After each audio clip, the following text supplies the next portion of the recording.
Welcome back. Finally, it's something both parties in Congress may be able to get behind, a bipartisan jobs bill. It was unveiled on Capitol Hill yesterday. Joining me now to talk about this new plan are the bill's sponsors, Democratic Senator Coons of Delaware and Republican Senator Marco Rubio of Florida. Welcome to both of you. We like bipartisanship, so let's start with what's in this that you're hoping you can do. It's tax breaks for small businesses.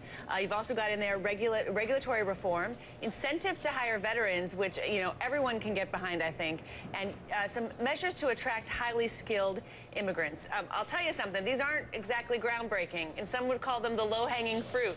Is this what it takes? We've got to take it piece by piece and find the things you can agree on first. Senator Rubio, I'll let you start. Yeah. It is. That's exactly right. I mean, the point is there are things we disagree on, tax policy, spending policies. These are big issues, and those are decided in elections, and we're going to have one next year. But we can't just sit around here for 12 months and do nothing while people are out of work. And there are things we do agree on. And so our point is, let's pass the things we agree on, and then let's have an election about the things we don't agree on. And so what this bill tried to do is identify things that were in the president's jobs plan, in the Republican jobs plan, that we had in common, and let's get those done. And Senator Coons, that's the point here. This is the common denominator between the two. The president had been pushing for these things as well. That's right. Some of these ideas were borrowed from the president's jobs plan, some from Republicans in the House, some from a Democrat in the Senate. Senator Casey, for example, of Pennsylvania, was the origin of the idea to encourage veterans through a tax break to become franchise owners and entrepreneurs. He recognized, along with several others, that the skills it takes to be a platoon leader overseas, to get a group of 18 and 19-year-olds to do difficult, demanding, and unpleasant things over and over, may be the same skills it takes to be a successful franchise operator. These are common sense ideas from a broad range of backgrounds, but we're putting them out as a bill together because the American people want to see us work together to make progress in growing our economy. Well, and growing the economy is the key here, Senator Rubio. I mean, some would say this is tinkering around the edges. I mean, you've got a real problem in the job market that needs to be addressed, and you've got sort of inaction in Washington. People frustrated with Congress. 69% say you guys have done nothing to address the Congress's problems. And when you break it down by party, 28% are blaming Republicans, 18% are blaming Democrats. Unemployment is 10.6% in Florida. You got nearly 1 million people out of work there. Obviously a swing state. Are you worried as we close in on these elections that more Americans are going to blame the Republicans here, Senator Rubio? Well, it's not really a political calculation for me. I mean, I go back home and I know people that have been out of work for a year and they're hurting and they're looking at us and saying, can you guys do anything? And they pay us every 2 weeks up here to do this job. We're not volunteers. I mean, this is our job and we need to deliver. Now, these are the things we can get done. And I think 3 things will happen. Number one, these are meaningful policies, especially for the small businesses that will be helped by some of these measures that we're talking about.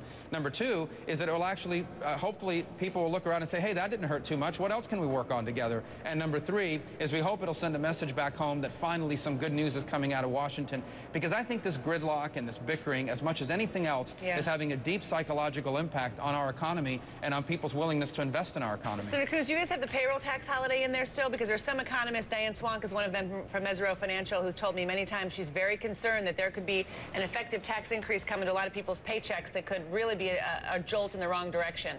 The payroll tax holiday is not one of the proposals in this bill. It does have a couple of proposals, like modifying the R&D tax credit to make it permanent and to encourage companies that invent things here to make things here that by some estimates could create hundreds of thousands of jobs. There's also 3 tax proposals targeted at small business, things that would help them with expensing capital investments, with accelerated depreciation, and with attracting capital through a capital gains tax relief for 5-year holding of small stocks.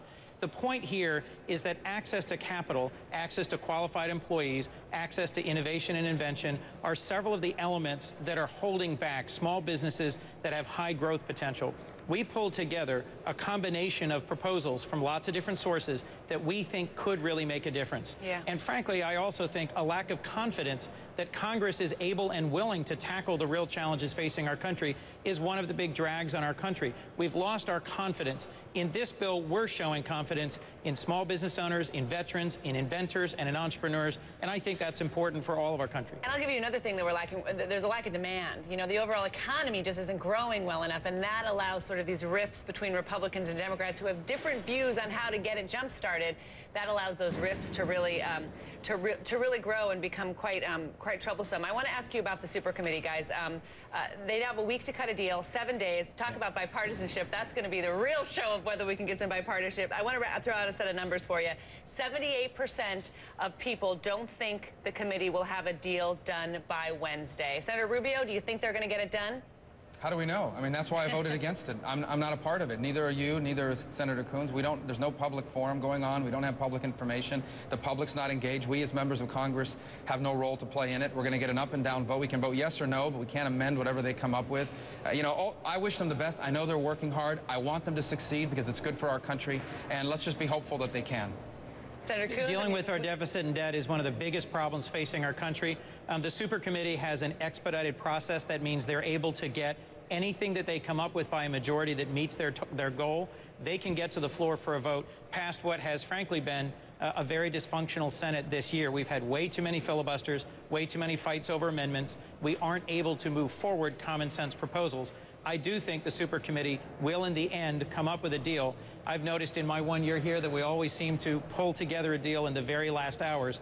I frankly think the American people can't afford for us to fail to come together with a big, bold, and bipartisan deal. So I'm optimistic that the super committee will ultimately deliver on their mandate. I'll tell you, the rest of the world's starting to get a little nervous. So are our America's investment bankers, quite frankly. And by bankers, I mean the people who lend us money when we come up at the very last second all the time to solving our near-term problems. But we'll see how they do on this one. Senator Chris Coons, thanks so much. A Democrat from Delaware. Also Senator Marco Rubio, Republican from Florida. Nice to see you guys today. Thanks.